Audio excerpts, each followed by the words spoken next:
and he drew his sword from its sheath. Prepare to die.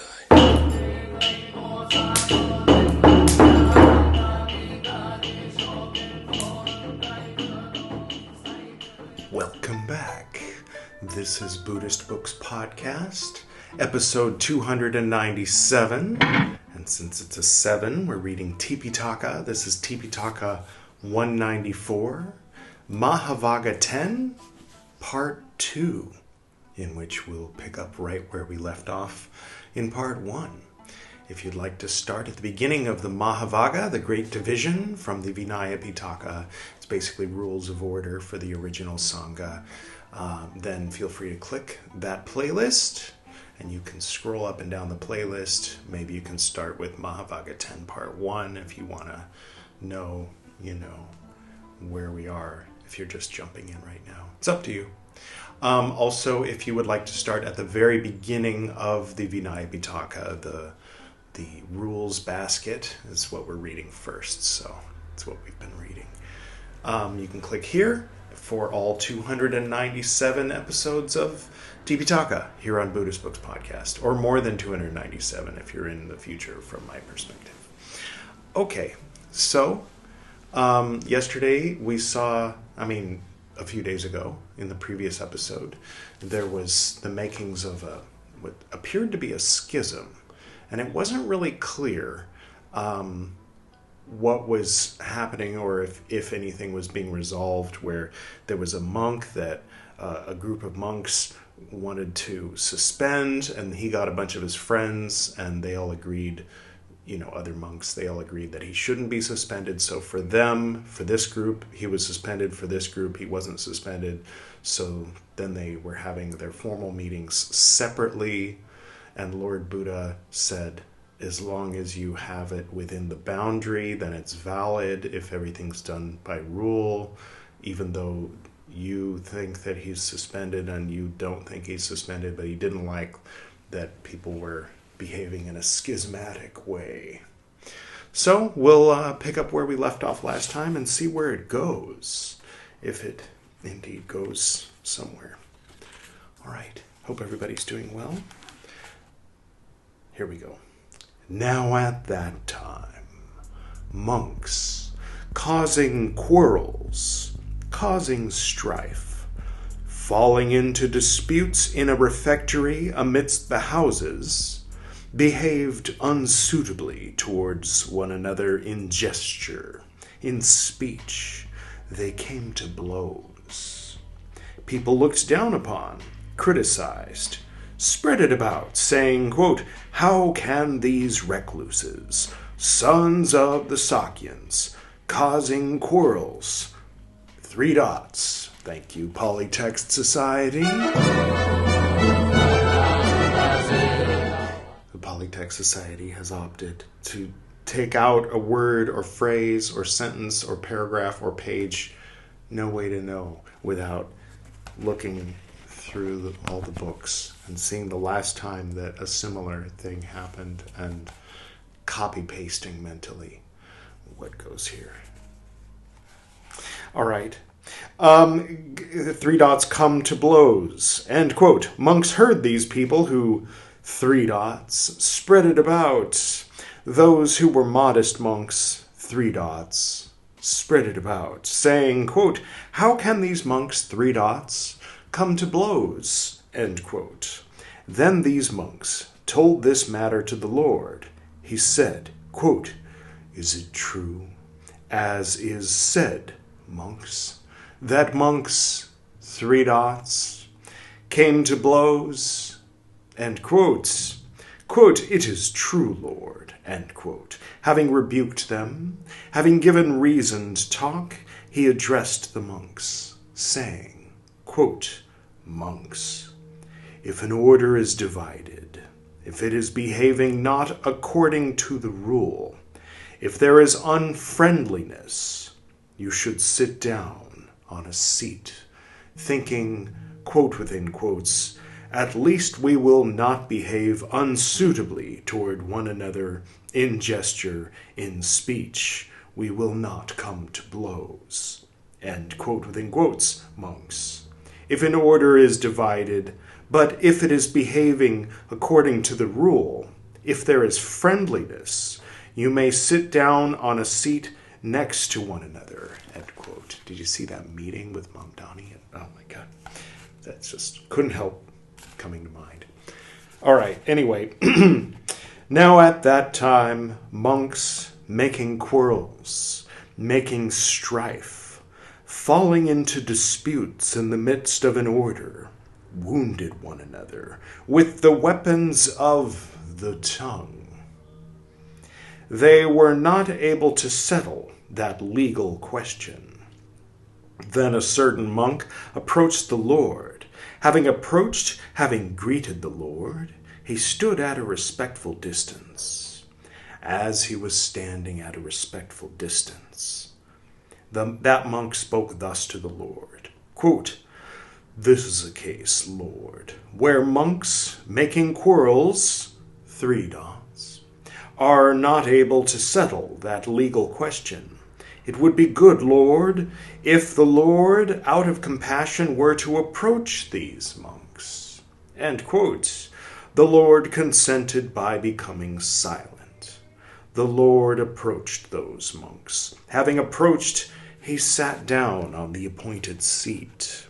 As he was sitting down, the Lord spoke thus to those monks. Quote, "Enough, monks, no strife, no quarrels, no contention, no disputing." And quote, what is this, Gene Roddenberry? No, never mind. When he had spoken thus, a certain monk who spoke what was not Dhamma spoke thus to the Lord. Quote, "Let the Lord, the Dhamma master, wait. Lord, let the Lord, unconcerned, live intent on abiding in ease here and now. We will be held accountable for this strife, quarrel, contention, disputing." End quote. And a second time, the Lord spoke thus to these monks. Quote, "Enough, monks, no strife." Thanks, Miss Horner. "No disputing." End quote. And a second time, the monks who spoke what was not Dhamma spoke thus to the Lord. Quote, "Lord, let the Lord, the Dhamma master, wait. We will be held accountable for this, disputing." End quote. Then the Lord addressed the monks, saying, quote, "Once upon a time, monks, at Benares Brahmadatta was king of Kasi. He was rich, wealthy, opulent, of great strength, with many vehicles. He had large territories, full storehouses and granaries. Dighiti was the name of the king of Kosala. He was poor, of little wealth, of few means, of little strength, with few vehicles. He had only small territories, storehouses, and granaries that were not full. Then monks, Brahmadatta, the king of Kasi, having arrayed a fourfold army, marched against Dighiti, the king of Kosala. Then monks, Dighiti, the king of Kosala, heard, quote within quotes, "They say that Brahmadatta, the king of Kasi, having arrayed a fourfold army, is marching against me." And quote within quotes. Then, monks, it occurred to Dighiti, the king of Kosala, quote within quotes, "Now Brahmadatta, king of Kasi, is rich, wealthy, opulent, full storehouses and granaries. I am not competent to stand against even one attack from Brahmadatta, king of Kasi. Suppose I were to flee from the town beforehand." And quote within quotes. Then, monks, Dighiti, the king of Kosala, taking his chief consort, fled from the town beforehand. Then monks, Brahmadatta, the king of Kasi, conquering the troops and vehicles and territory and storehouses and granaries of Dighiti, the king of Kosala, lived as the master. Then monks, Dighiti, the king of Kosala, set out for Benares with his wife. In due course he arrived at Benares. Monks, Dighiti, the king of Kosala, dwelt there with his wife in a certain place adjoining Benares in a potter's house, in disguise, clothed as a wanderer. Then soon, monks, the chief consort of Dighiti, the king of Kosala, became pregnant. Is it just going back and forth between referring to the same woman as his chief consort and his wife? Inquiring minds want to know. She had a fancy of this kind. She wanted, at sunrise, to see a fourfold army arrayed, armored, standing on level ground, and to drink at the washing of the swords. Then, monks, the chief consort of Dighiti, the king of Kosala, spoke thus to Dighiti, the king of Kosala, quote within quotes, "Sire, I am pregnant. A fancy of this kind has risen in me. I want, at sunrise, to see a fourfold army, 3 dots, and to drink at the washing of the swords." End quote within quotes. He said, quote within quotes, "Lady, whence is there for us who are in distress a fourfold army arrayed, armored, standing on level ground, and a washing of the swords?" End quote within quotes. She said, quote within quotes, "If I, sire, do not get a chance to have my wish, I shall die." End quote within quotes. All right. Now at that time, monks, the Brahmin priest of Brahmadatta, the king of Kasi, was a friend of Dighiti, the king of Kosala. Then monks, Dighiti, the king of Kosala, approached the Brahmin priest of Brahmadatta, the king of Kasi. Having approached, he spoke thus to the Brahmin priest of Brahmadatta, the king of Kasi. Quote within quotes, "A lady friend of yours, old dear, is pregnant. A fancy of this kind has risen in her. She wants, at sunrise, to see a fourfold army, 3 dots, and to drink at the washing of the swords." End quote within quotes. He said, quote within quotes, "Well then, sire, let us see the queen too." End quote within quotes. Then monks, the chief consort of Dighiti, the king of Kosala, approached the Brahmin priest of Brahmadatta, the king of Kosali. Then monks, that Brahmin priest of Brahmadatta, the king of Kasi, saw the chief consort of Dighiti, the king of Kosala, coming in the distance. And seeing her, rising from his seat, having arranged his upper robe over one shoulder, having with joined palms saluted the chief consort of Dighiti, the king of Kosala, he 3 times uttered this utterance, quote within quotes, "Indeed, a king of Kosala is in your womb. Indeed, a king of Kosala is in your womb." End quote within quotes. So he said it twice in the quote, but he uttered it 3 times. Does that mean he said it 6 times? It's not important. And he said, quote within quotes, "Do not be distressed, queen. You will get the chance at the time of sunrise to see a fourfold army arrayed, armored, standing on level ground, and to drink at the washing of the swords." End quote within quotes. Then, monks, the Brahmin priest of Brahmadatta, the king of Kasi, approached Brahmadatta, the king of Kasi.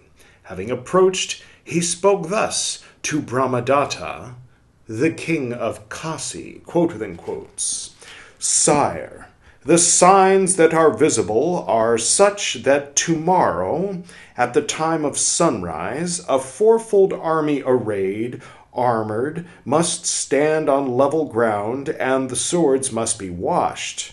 And quote within quotes. Then monks, Brahmadatta, the king of Kasi, enjoined people, saying, quote within quotes, Good sirs, do as the Brahmin priest says, and quote within quotes.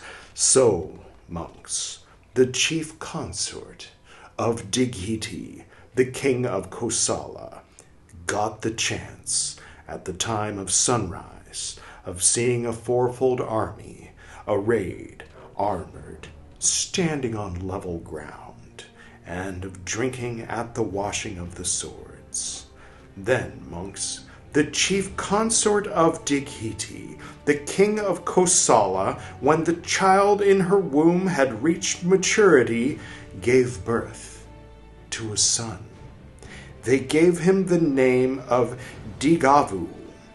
Then, monks, soon afterwards, Prince Digavu attained years of discretion. Then, monks, it occurred to Dighiti, the king of Kosala, quote within quotes, This Brahmadatta, king of Kasi, has done us much mischief. Our troops and vehicles and territories and storehouses and granaries have been stolen by him.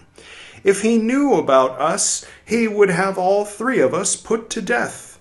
Suppose I should make Prince Digavu live outside the town.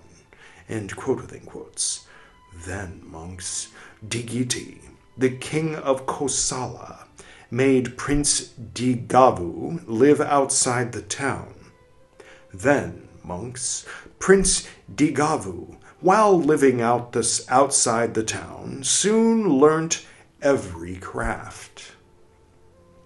Now at that time, monks, the barber of Dighiti, the king of Kosala, dwelt at the court of Brahmadatta, the king of Kasi. The barber of Dighiti, the king of Kosala, saw Dighiti, the king of Kosala, with his wife in a certain place adjoining Benares, dwelling in a potter's house, in disguise, clothed as a wanderer. Seeing him, he approached Brahmadatta, the king of Kasi. Having approached, he spoke thus to Brahmadatta, the king of Kasi, quote within quotes, Sire, Dighiti, the king of Kosala, is dwelling with his wife, clothed as a wanderer. And quote within quotes, with barbers like these, who needs enemies?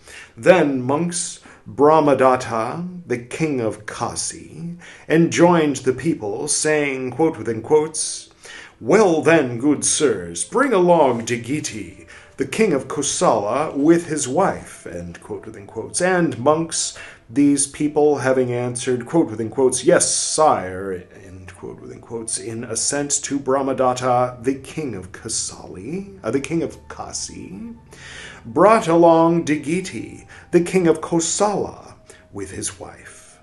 Then, monks, Brahmadatta, the king of Kasi, enjoined the people, saying, quote within quotes, Well now, good sirs, having bound Dighiti, the king of Kosala, and his wife with stout cord, their arms pinioned tightly behind their backs, having shaved them bald, having paraded them to a harsh-sounding kettle-drum from street to street, from crossroad to crossroad, having ejected them by the southern gate of the town, having at the south of the town chopped them into 4 pieces, discard the pieces to the 4 quarters. And quote within quotes. Seems fair. And these people, monks, having answered, quote within quotes, yes, sire, end quote within quotes, in assent to Brahmadatta, the king of Kasi, having bound Dighiti, the king of Kosala, and his wife, with stout cord, their arms pinioned tightly behind their backs, having shaved them bald, paraded them with a harsh-sounding kettle drum from street to street, and from crossroad to crossroad. Then, monks, it occurred to Prince Digavu, quote within quotes, it is a long time since I have seen my parents. Suppose now I should see my parents. End quote within quotes. Then, monks, Prince Digavu, having entered Benares, saw his parents bound with stout cord, their arms pinioned tightly behind their backs, shaved bald, parading to a harsh-sounding kettle drum from street to street, from crossroad to crossroad, and seeing them, he approached his parents. Then, monks, Dighiti, the king of Kosala, saw Prince Digavu coming from afar, and seeing him, he spoke thus to Prince Digavu, quote within quotes, Do not you, dear Digavu, look far or close for dear Digavu. Wrathful moods are not allayed by wrath. Wrathful moods, dear Digavu, are allayed by non-wrath. End quote within quotes. When he had spoken thus, monks, these people spoke thus to Dighiti, the king of Kosala, quote within quotes. This Dighiti, the king of Kosala, is mad. He is talking gibberish. Who is Digavu to him that he should speak thus? Quote within quotes, Do not you, by non-wrath, end quote within quotes, end quote within quotes. He said, quote within quotes, I am not mad, good sirs. I am not talking gibberish. What is more, whoever is learned will understand, end quote within quotes. And a second time, monks,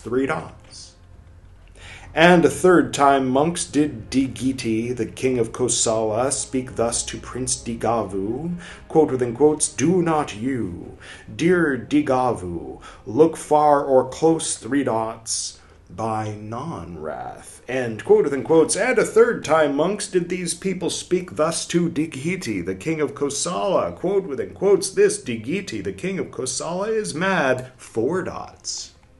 mixing it up, end quote within quotes. And a third time, monks, did Dighiti, the king of Kosala, speak thus to these people, quote within quotes, I am not mad, whoever is learned will understand, end quote within quotes. Then, monks, these people, having paraded Dighiti, the king of Kosala, and his wife from street to street, from crossroad to crossroad, having ejected them by the southern gate, having chopped them into 4 pieces at the south of the town, having discarded the pieces to the 4 quarters, and having stationed troops there, departed. Then, monks, Prince Digavu, having entered Benares, having brought back strong drink, made the troops drink it. When these had fallen down intoxicated, then Digavu, having collected sticks, having made a funeral pyre, having put his parents' bodies onto the funeral pyre, having lit it, 3 times circumambulated the funeral pyre, his palms joined. Now at that time Brahmadatta, the king of Kasi, was on an upper terrace of his palace. He saw Prince Digavu, monks, 3 times circumambulating the funeral pyre, his palms joined, and seeing him, it occurred to him, quote within quotes, Undoubtedly this man is a relation, or a kinsman, of Dighiti, the king of Kosala. Alas, this spells misfortune for me, for no one will tell me what it means. End quote within quotes. Then, monks, Prince Digavu, having gone to a jungle, having cried and wept, having dried his tears, having entered Benares, having gone to an elephant stable near the king's palace, spoke thus to the elephant trainer, quote within quotes, "I want to learn the craft, teacher," end quote within quotes. He said, quote within quotes, "Well then, my good youngster, learn it," end quote within quotes. Then, monks, Prince Digavu, rising in the night towards dawn, sang in a sweet voice in the elephant stable and played the lute. And monks, Brahmadatta, the king of Kasi, rising in the night towards dawn, heard the singing of the sweet voice and the lute playing in the elephant stable. Having heard, he asked the people, quote within quotes, "Who, good sirs, rising in the night towards dawn, was singing in a sweet voice and playing a lute in the elephant stable?" End quote within quotes. Quote within quotes, "Sire, a youngster, a pupil of such and such an elephant trainer, rising in the night towards dawn, was singing in a sweet voice and playing a lute in the elephant stable." End quote within quotes. He said, quote within quotes, "Well then, good sirs, bring that youngster along," end quote within quotes. And monks, these people having answered, quote within quotes, "Yes, sire," end quote within quotes, in assent to Brahmadatta, the king of Kasi, brought along Prince Digavu. The king said, quote within quotes, "Did you, my good youngster, rising, sing in a sweet voice and play a lute in the elephant stable?" End quote within quotes. Quote within quotes, "Yes, sire," end quote within quotes. He said, quote within quotes, "Well then, do you, my good youngster, sing and play the lute before me?" End quote within quotes. And monks, Prince Digavu, having answered, quote within quotes, "Yes, sire," and quote within quotes, in assent to Brahmadatta, the king of Kasi, longing for success, sang in a sweet voice and played the lute. Then, monks, Brahmadatta, the king of Kasi, spoke thus to Prince Digavu, quote within quotes, "My good youngster, attend on me," end quote within quotes. Then, monks, Prince Digavu answered, quote within quotes, "Yes, sire," end quote within quotes, in assent to Brahmadatta, the king of Kasi. Then, monks, Prince Digavu became an earlier riser than Brahmadatta, the king of Kasi. He lay down later. He was a willing servant, eager to please, speaking affectionately. Then, monks, Brahmadatta, the king of Kasi, soon established Prince Digavu in a confidential position of trust. Then, monks, Brahmadatta, the king of Kasi, spoke thus to Prince Digavu, quote within quotes, "Well now, good youngster, harness a chariot. I will go out hunting," end quote within quotes. And monks, Prince Digavu, having answered, quote within quotes, "Yes, sire," end quote within quotes, in assent to Brahmadatta, the king of Kasi, having harnessed a chariot, spoke thus to Brahmadatta, the king of Kasi, quote within quotes, "A chariot is harnessed for you, sire. For this you may think it is now the right time," end quote within quotes. Then, monks, Brahmadatta, the king of Kasi, mounted the chariot. Prince Digavu drove the chariot, and he drove the chariot in such a manner that the army went by one way, and the chariot by another. Then, monks, Brahmadatta, the king of Kasi, having gone far, spoke thus to Prince Digavu, quote within quotes, "Well now, good youngster, unharness the chariot. As I am tired, I will lie down," end quote within quotes. And monks, Prince Digavu, having answered, quote within quotes, "Yes, sire," end quote within quotes, in assent to Brahmadatta, the king of Kasi, having unharnessed the chariot, sat down cross-legged on the ground. Then, monks, Brahmadatta, the king of Kasi, lay down, having laid his head on Prince Digavu's lap, and because he was tired, he fell asleep at once. Then, monks, it occurred to Prince Digavu, quote within quotes, this Brahmadatta, king of Kasi, has done us much mischief. He has stolen our troops and vehicles and territory and storehouses and granary, and he has killed my parents. This could be a time when I could show my wrath. And quote within quotes, and he drew his sword from its sheath. Prepare to die. Then, monks, it occurred to Prince Digavu, quote within quotes, my father spoke to me thus at the time of his dying, quote within quote, within quote. Do not you, dear Digavu, look far or close, for dear Digavu, wrathful moods are not allayed by wrath. Wrathful moods, dear Digavu, are allayed by non-wrath. End quotes, within quotes, within quotes. It would not be suitable for me to transgress my father's words. End quote, within quotes. And he replaced his sword in its sheath.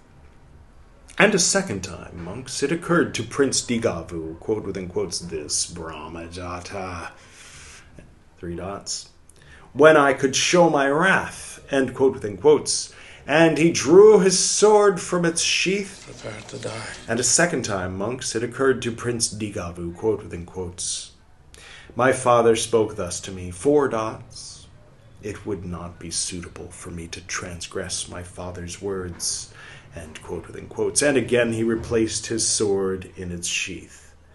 And a third time, three dots, Prepare to die. Stop saying that! and again he replaced his sword in its sheath. Then, monks, Brahmadatta, the king of Kasi, frightened, agitated, fearful, alarmed, suddenly got up. Then, monks, Prince Digavu spoke thus to Brahmadatta, the king of Kasi, and quote within quotes, why do you, sire, frightened, three dots, suddenly get up, end quote within quotes. He said, quote within quotes, as I was dreaming here, my good youngster, the son of Digiti, the king of Kosala, attacked me with a sword. That is why I, frightened, three dots, suddenly got up. End quote within quotes. Then, monks, Prince Digavu, having stroked the head of Brahmadatta, the king of Kasi, with his left hand, having drawn his sword with his right hand, spoke thus to Brahmadatta, the king of Kasi, quote within quotes, I, sire, am Prince Digavu, that son of Digiti, the king of Kosala. You have done us much mischief. Our troops, vehicles, territory, storehouses, and granaries were stolen by you, and my parents were killed by you. This could be a time when I could show my wrath. And quote within quotes, then, monks, Brahmadatta, the king of Kasi, inclining his head towards Prince Digavu's feet, spoke thus to Prince Digavu, quote within quotes, grant me my life, dear Digavu. Grant me my life, dear Digavu. End quote within quotes. Quote within quotes, how am I able to grant life to a king? It is a king who should grant me life. End quote within quotes. Quote within quotes, well then, dear Divagu, you grant me life and I will grant you life. End quote within quotes. Then monks Brahmadatta, the king of Kasi, and Prince Digavu granted life to one another, and they took hold of one another's hands, and they made an oath to do one another no harm. Then monks Brahmadatta, the king of Kasi, spoke thus to Prince Digavu, quote within quotes, well then, dear Digavu, harness the chariot, we will go away. End quote within quotes. And monks, Prince Digavu, having answered, quote within quotes, yes, sire, end quote within quotes, in assent to Brahmadatta, the king of Kasi, having harnessed the chariot, spoke thus to Brahmadatta, the king of Kasi, quote within quotes, the chariot is now harnessed for you, sire. For this you may think it is now the right time. End quote within quotes. Then monks Brahmadatta, the king of Kasi, mounted the chariot. Prince Digavu drove the chariot, and he drove the chariot in such a manner that soon it met the army. Then monks Brahmadatta, the king of Kasi, having entered Benares, having had the ministers and councils convened, spoke thus, quote within quotes, "If, good sirs, you should see Prince Digavu, the son of Digiti, the king of Kosala, what would you do to him?" End quote within quotes. Some spoke thus, quote within quotes, "We, sire, would cut off his hands. We, sire, would cut off his feet. We, sire, would cut off his hands and feet. 3 dots, his ears, 3 dots, his nose, 3 dots, his ears and nose, 3 dots. We, sire, would cut off his head." End quote within quotes. He said, quote within quotes, "This, good sirs, is Prince Digavu, the son of Digiti, the king of Kosala. There is no occasion to do anything against him. Life was granted by him to me, and life was granted by me to him." End quote within quotes. Then monks Brahmadatta, the king of Kasi, spoke thus to Prince Digavu, quote within quotes, "Concerning that, dear Digavu, which your father said to you at the time of dying," quote within quote within quote, "Do not you, dear Digavu, look far or close, for dear Digavu, wrathful moods are not allayed by wrath. Wrathful moods, dear Digavu, are allayed by non-wrath." End quote within quotes. What did your father mean? End quote within quotes. He said, quote within quotes, "Concerning that, sire, which my father said to me at the time of dying," quote within quotes, "not far," end quote within quote, means do not bear wrath long. This is what my father said to me, sire, at the time of dying when he said not far. Just do that. "Concerning that, sire, which my father said to me at the time of dying, not close, means do not hastily break with a friend.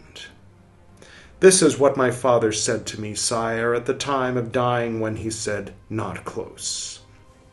Concerning that, sire, which my father said to me at the time of dying, for, dear Digavu, wrathful moods are not allayed by wrath. Wrathful moods, dear Digavu, are allayed by non-wrath.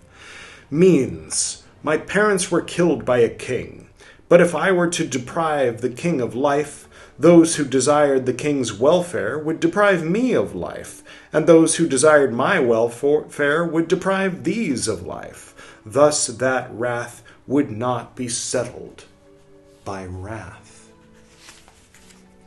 But now that life is granted me by a king, and life is granted a king by me, thus is wrath settled by non-wrath. This is what my father said to me, sire, at the time of dying when he said, quote within quote within quote, for, dear Digavu, wrathful moods are not allayed by wrath.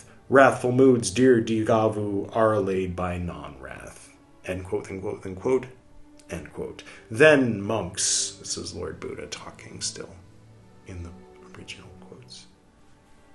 Then monks, Brahmadatta, the king of Kasi, thinking, quote within quotes, indeed it is marvelous, indeed it is wonderful, that this Prince Digavu is so clever that he understands in full the matter which was spoken by his father in brief. End quote within quotes. Gave back his father's troops and vehicles and territory and storehouses and granaries, and he gave him his daughter. Now monks, if such is the forbearance and gentleness of kings who wield the scepter, who wield the sword, herein, monks, let your light shine forth, so that you have gone forth in this Dhamma and discipline, which are thus well taught, may be equally forbearing and gentle. End quotes. All right. So in other words, if they can behave this way, and they're not monks, they're kings, they chop people up, and they're behaving better than you guys right now with your little schism. All right. Well said, Lord Buddha. Well said. Let's keep reading. And a third time that monk, what? No way. They're still talking. Okay, and a third time the Lord spoke thus to these monks, quote, "Enough, monks, no strife, no quarrels, no contention, no disputing," end quote. And a third time that monk who spoke what was not Dhamma spoke thus to the Lord, quote, let the Lord, the Dhamma master, wait. Lord, let the Lord, unconcerned, live intent on abiding in ease here and now. We will be held accountable for this strife, quarrel, contention, disputing, end quote. Then the Lord, thinking, quote, "These foolish men are as though infatuate. It is not easy to persuade them," end quote, rising up from his seat, departed. The first portion for repeating, that on Digavu. I could be wrong, but I think in all the 4 books, we're almost done with the 4th book, but in everything we've read, I think that was the first time that Lord Buddha tried to give advice, tried to explain something, tried to give a story to a group of monks, and they just were pig-headed and didn't get it. And he was like, I can't get through to these people, and got up and left. That, perhaps as much as any of the rest of it, is an interesting thing I'm going to take with me today. That even Lord Buddha, at a certain point, had to give up and say, there's no way to get through to these people. They're just going to keep doing it.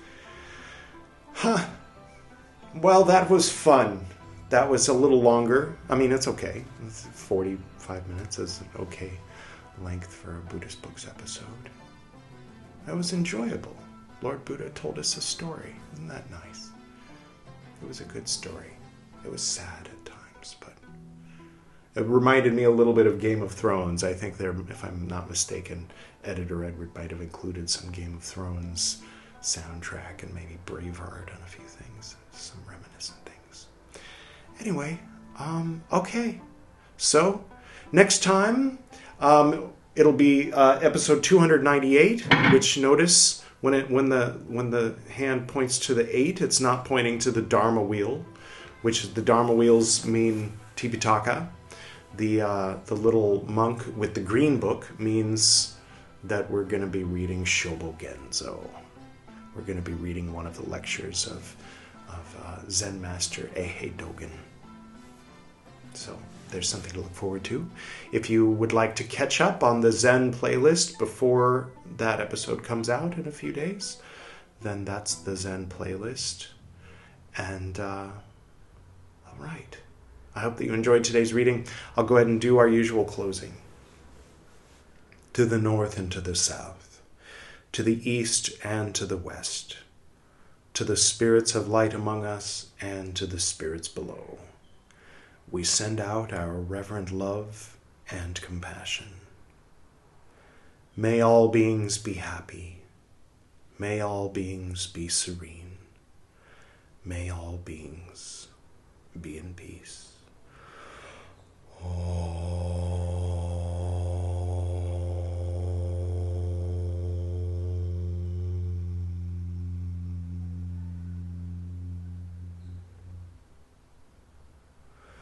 Until next time.